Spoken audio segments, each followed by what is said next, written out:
नमस्कार, मैं हूं पंकज झा। आप देख रहे हैं एबीपी अनकट। अगले शनिवार को यानी 23 मई को लॉकडाउन के करीब 2 महीने यानी 60 दिन पूरे हो जाएंगे। ये लॉकडाउन 31 मई तक है, जो लॉकडाउन 4 है जिसमें हम अभी हैं। अब आपके मन में एक सवाल उठ रहा होगा कि ये जो लॉकडाउन हुआ है उसमें हमें क्या मिला, क्या नहीं मिला। लॉकडाउन के पीछे जो वजह थी लॉकडाउन लगाने के लिए, क्या उस मामले में भारत कामयाब रहा या नहीं रहा, इसको लेकर अभी से चर्चा शुरू हो गई।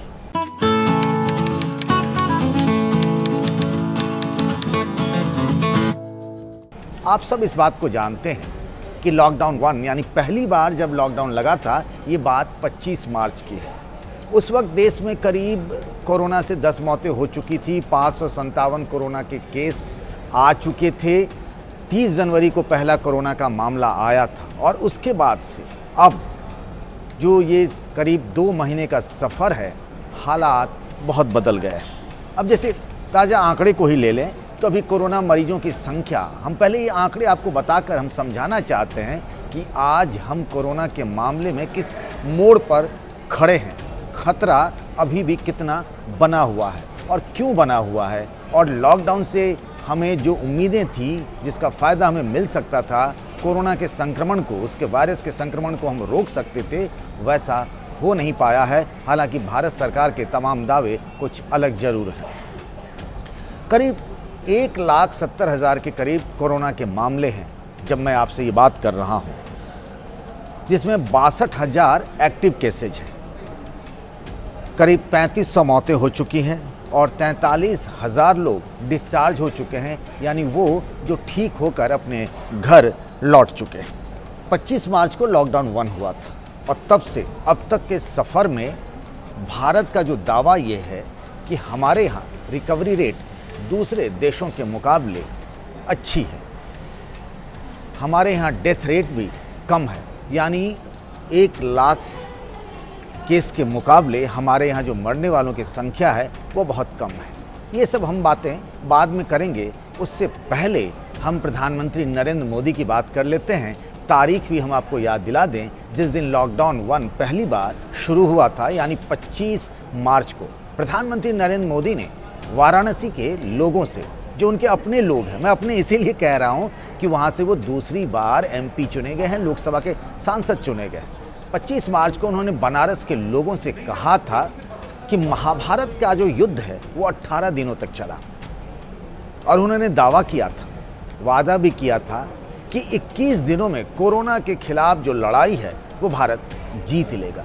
ये बात उन्होंने कही थी 25 मार्च को। ये 21 दिन कब के गुजर गए, लेकिन कोरोना का संकट अब भी मुंह बाए सामने खड़ा है। और अगर हम एम्स के डायरेक्टर डॉक्टर गुलेरिया की बातों पर यकीन करें तो जून जुलाई में कोरोना बीमारी जो है वो सबसे टॉप पर होगी, और इस बात के संकेत इसीलिए मिल रहे हैं, ख़ासतौर से बिहार और यूपी से जो संकेत मिल रहे हैं वो ट्रेंड बहुत ख़तरनाक है। जो मज़दूर रोज़ कमाने और खाने वाले जो महाराष्ट्र और गुजरात से बिहार और यूपी लौट रहे हैं, उनमें कोरोना वायरस का संक्रमण तेज़ी से फैल रहा है।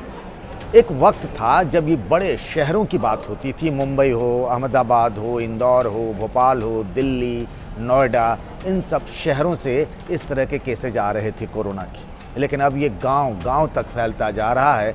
बिहार से तो ये कहा जा रहा है कि हर 8वां जो मज़दूर आ रहे हैं बाहर से, प्रवासी मज़दूर, करीब 6.5 लाख आ चुके हैं बिहार में, और यूपी में भी 20 लाख, और ये संख्या लगातार दिनों दिन बस बढ़ती जा रही है। यूपी के सभी ज़िले अब ऐसे हो गए हैं जहां कोरोना के पॉजिटिव केस आ रहे हैं, और अगर सही मायने में टेस्टिंग कर दिया जाए तो फिर हालात बहुत ख़राब हो सकते हैं, आंकड़े बहुत चौंकाने वाले हो सकते हैं।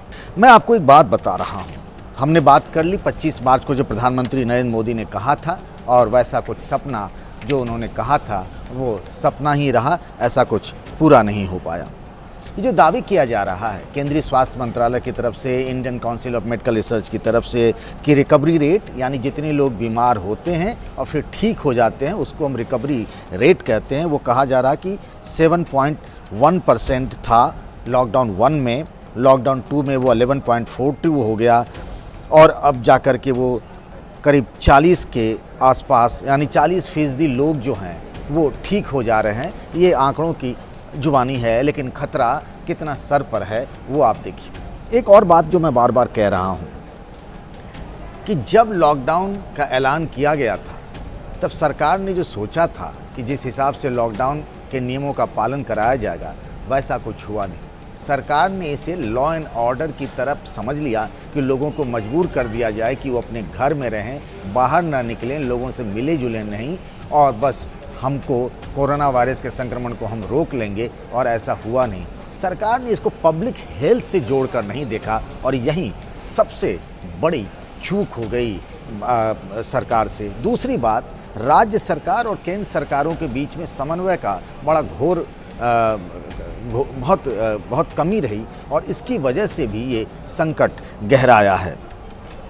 हमने वो कहावत है ना कि एक ऐसा रिवॉल्वर, जिसमें रिवॉल्वर तो लगा दिया लॉकडाउन के बहाने लोगों पर, समझिए कि लॉकडाउन एक रिवॉल्वर लगा दिया, लेकिन उसमें जो गोली थी ना, जो करनी चाहिए थी, वो बिना गोली वाले रिवॉल्वर जैसी लॉकडाउन रही भारत की। जबकि दूसरे देशों के मुकाबले अगर आप देखें, हम 2 छोटे छोटे देशों का वो कर लें, हम भारत की तरफ से कहा जाएगा, सरकार की तरफ से कि वहाँ की जनसंख्या कम थी, उससे बात नहीं होती है। सवाल होती है सिस्टम की और जिस तरीके से हमने लॉकडाउन लगाया। मैं यहाँ 2 देशों का जिक्र करना चाहूँगा। एक तो वियतनाम, जहां एक भी मौत नहीं हुई, और थाईलैंड, जहां 2 महीने बाद 17 मई को मॉल और बाजार खुल गए। न्यूजीलैंड का भी मैं जिक्र करना चाहूँगा। लॉकडाउन में क्या करना चाहिए था और क्या नहीं किया गया।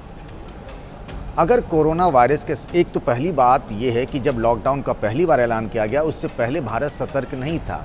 जो ज़रूरी इंतजाम करने चाहिए थे वो नहीं किए गए थे। जबकि 30 जनवरी को पहला मामला आ गया था, चीन में हालात ख़राब थे, और हम सब लगातार ऐसी खबरें सुन रहे थे, तो गलती पहली वहीं हो गई। गलती कह लें या फिर चूक कह लें। दूसरा, लॉकडाउन लगाने के बाद मान लीजिए कोरोना के एक मरीज का पता चल गया, उसके बाद क्या होता है? Contact tracing, secondary source, tertiary source, यानी वो व्यक्ति किससे मिला, वो जिससे मिला, मान लीजिए वो ए से मिला, फिर ए अगर बी से मिला, बी फिर सी से मिला, ये जो लगातार एक चेन होता है, उसको पता करके उनको आइसोलेशन या फिर उनको क्वारंटीन करना चाहिए था। उसमें लापरवाही बरती गई, और फिर हालात अब देख लीजिए कि क्या हो गया है, कि काबू से बाहर हो रहा है। एक बात और, जो करता धरता है यहाँ, उनकी हालत देखी। मैं एक व्यक्ति का खास तौर से जिक्र करना चाहूँगा, नाम है उनका विनोद पॉल। वो सरकार ने जो टास्क फोर्स बनाई थी कोविड-19 से लड़ने के लिए, उसकी एक बैठक हुई थी 24 अप्रैल को, और प्रधानमंत्री के सामने बाकायदा प्रेजेंटेशन किया गया था। वो नीति आयोग के मेंबर भी हैं विनोद पॉल, और उन्होंने तब सबके सामने में ये कहा था कि 16 मई, तारीख याद कर लीजिएगा, 16 मई, ये तारीख वैसे बीत गई है कि 16 मई के बाद भारत में कोरोना का कोई केस नहीं आएगा। उनकी बात और आज की ज़मीनी सच्चाई देख लीजिए। दूसरी बात जो मैं आपसे करना चाह रहा हूँ कि रणनीति देखिए भारत सरकार की। पहले किया गया कि हम रैपिड टेस्ट करेंगे, जिसको एंटीबॉडी टेस्ट भी कहते हैं, कि अगर कहीं से भी कोई किसी वायरस का संक्रमण हुआ और शरीर के अंदर में एंटीबॉडी बन गया तो हम टेस्ट कर लेंगे तो पता चल जाएगा। हमने ये टेस्ट भी किया, चीन से हमने टेस्ट किट मंगाया, और उसके हालात ये हो गए कि तमाम राज्यों ने कहा कि रैपिड टेस्ट हम करेंगे ही नहीं, और अंत में भारत सरकार ने भी मान लिया कि रैपिड टेस्ट फालतू है, बेकार है, किसी काम का नहीं। शायद ये पहले ही कर लिया गया होता। अब ये कहा जा रहा है कि हम जर्मनी की तरह पूल टेस्ट करेंगे।